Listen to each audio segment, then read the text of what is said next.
This is a simple demonstration on fast bowling and how we can place our players in a safe training environment.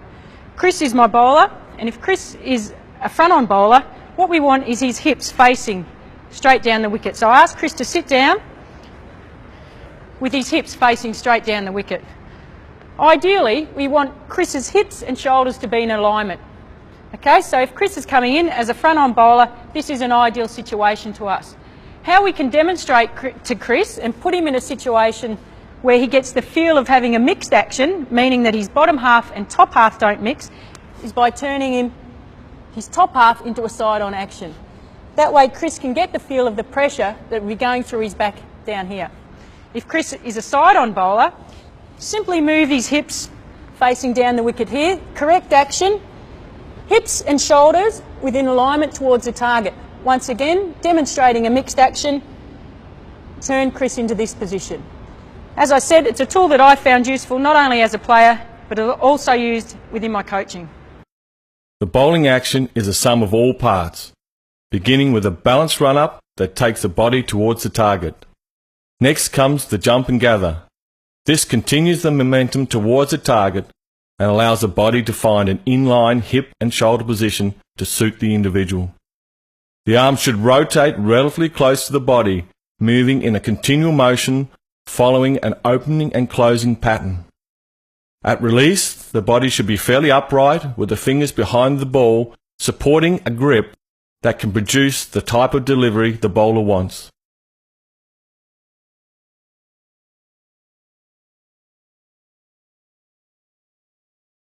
What we'll do to bowl the in-swinger is turn the ball over. So once again, the shiny side being the red side, right-handed batsman, slight angle of the seam this time towards fine leg, fingers down the seam, once again pretty much the same as what you bowl for the outswinger, some of course down the back, and you want to pull down as hard as you can, making the seam this time go towards fine leg, and hopefully the ball should swing in towards a right-handed batsman. Let's have a look.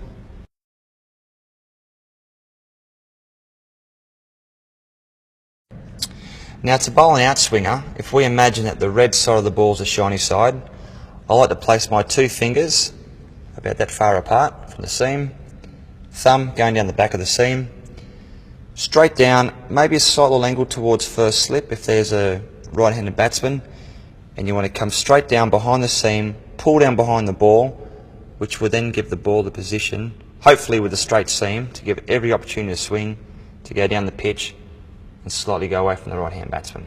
Let's have a look.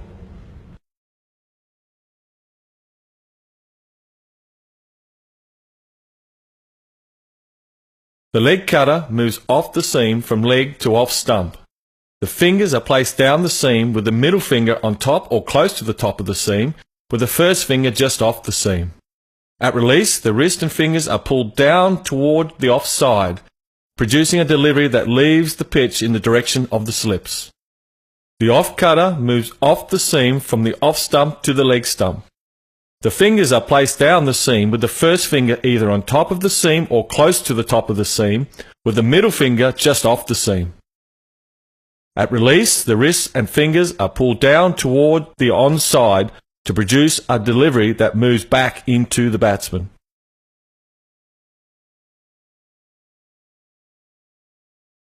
Now as any fast bowler, it's great to have a bit of variation, and I find sometimes being a fast bowler that you need to have a change up in pace.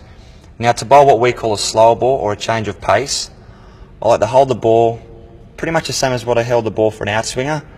As I'm just about to come over with my action, slide one finger down, and you want to bowl like a big off-cutting action. So then the seam turns and the ball should come out between 10, 15, 20 k's a bit slower. That's one version. Other version is obviously you take the fingers over the other side and bowl down like a leg cutter, so then the seam goes that way. These are two versions that I use, and if you can get them through practice and a lot of hard training, they can be very, very effective.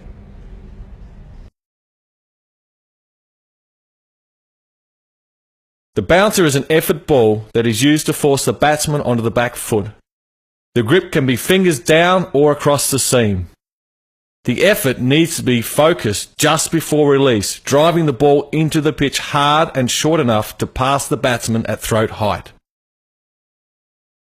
The Yorker is designed to surprise the batsman by pitching at their feet in line with the stumps. The focus for the bowler is on the spot where you want to pitch it, and then, depending on the variation you choose, the seam can be held to swing the ball or go straight to the stumps. The leg spinner is the core delivery of the leg spin bowler. It turns from leg to off for the right-hand batsman. We grip the ball firmly with our middle three fingers with soft support from the thumb, and impart maximum spin with the third or ring finger. We aim to be moving towards the target with our body and spin up and over the top of the ball for maximum impact. The leg spinner relies heavily on his stock ball, the leg break.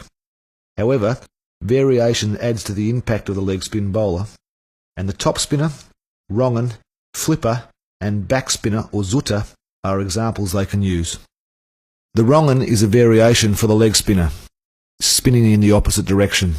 The grip is the same in the first, second and third fingers with light support from the thumb.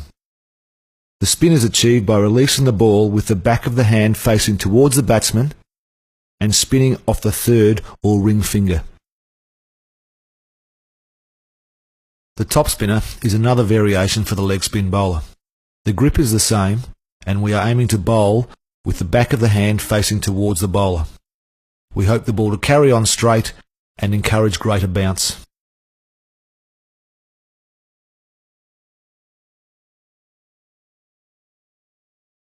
The flipper is another variation, and most difficult to master. The grip is similar to the leg spinner, with the ball being squeezed out between the thumb and forefinger. This results in backspin being imparted on the ball, skidding through quickly and deceiving the batsman. The biggest part about spin bowling is grip it and rip it.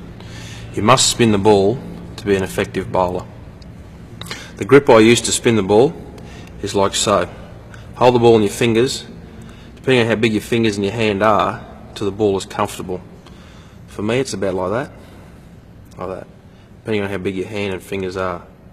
And I want the ball coming out off my index or pointer finger, the last point of contact, so the ball comes out like so. Okay. As Andrew has demonstrated, the off break is the off spinner's stock ball. However, variations add to the impact of the spinner, and the top spinner, doosra and arm ball are all examples of this.